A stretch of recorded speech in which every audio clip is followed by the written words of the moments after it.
Здравейте, приятели! Доколкото разбрах, днеска пак ще има стачка в България за еврото. Вижте от самия парламент какво се случи. Искат сега по този начин да скърмат ромите срещу българите, да стане паприка, да може да се спият. Там в парламент. Така че, приятели, не си продавайте гласовете, не защитавайте мафиотите. Бъдете взаимни, защитавайте българския лев, защото всичко ще се дигне. Всичко. Оставка за Бойко Борисов и за прасето. Не мълчете, съберете се всички, спасете България. Доколкото нашите роми сприте да си продавате гласовете за едно кеба, за 5 кебабчета и за 50 лева и една каса бира. Защото заради вас страдат други наивни. Вместо да правите тук интриги и да се плювате, да се обиждате, бъдете подкрепа на останалите хора. Не може една птица да прави пролет, па ни да чакаме на готово. Няма как. Трябва да бъдем взаимни всички, не да се правим на ударени. Така че вън от парламента Бойко Борисов и прасето. Они искат да се избиеме и ние са срещу българите, да направят омраза. И какво е това, хайм? Ромите, братята ми, от кога станахме братя? От кога станахме братя? До вчера ни хулиш и ни плюваше, а сега братя станахме. Не. Роми, не защитавайте мафиотите. Не ги защитавайте колко може стачки. Съберете си вие в София, правете стачки. Не бъдете такива алчни и наивни. Не на готово да чекат и да се подкупувате за гласовете за кебабчета и кюфтета и за една бира. Защото заради вас ние патиме. Защото аз никога не съм гласувала и няма как за кой да гласувам. За кой да си продам гласа? За тия, където не направиха държавата, където нищо не са направили. Да, нищо правиха улица, нищо правиха махалата, какво направиха, такива големи дупки има.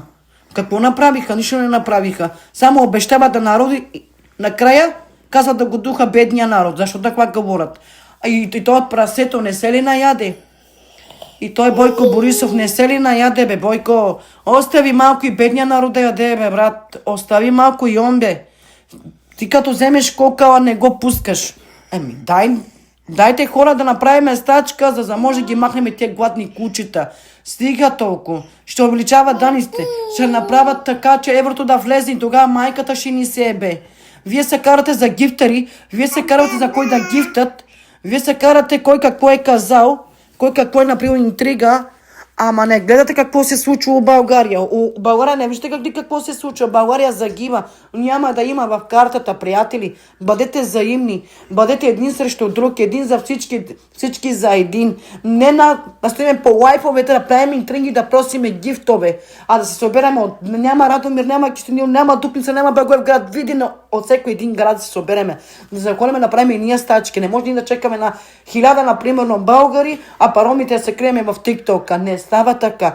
Трябва да бъдем подкрепа един за друг. Трябва да се защитаваме. Не живеят само българите в България. И ние ромите живееме. И от нас трябва подкрепа. Не да минат през махалата да подкупуват хората с паристки бабчета. Хай, братя роми.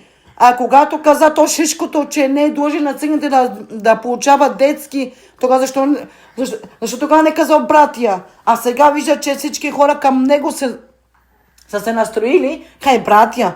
Кой че викне той? Кой? Кой да викне, освен да си дава оставката и да се маха от тука? Стига толкова ядоха тази държава.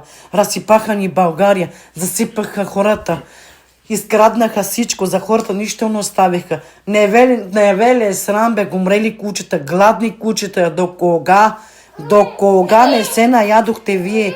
До кога това? До кога?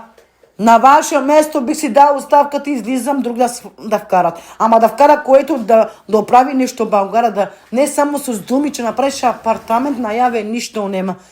Просто нямам думи. И пак казвам, нашите роми не се подкупувате за кебабчета и 50 лева и една каса бира, защото ние патиме останалите. Заради всички хулят. А сега съберете се всички и всички да ходите в парламента да гласувате за оставката на Бойко Борисов и на то дебелият, къде му служиха прасето на центъра. Събирайте се. От всички градове събират се, правете стачка. Стига, че как те на готово. Не може една птица да прави пролет, други типци да седят на готово. Нема на готово. Нема така. Свиквайте малко. Научете се да бъдем взаимни, да бъдем добри, да се защитаваме. Нема значение какви сме.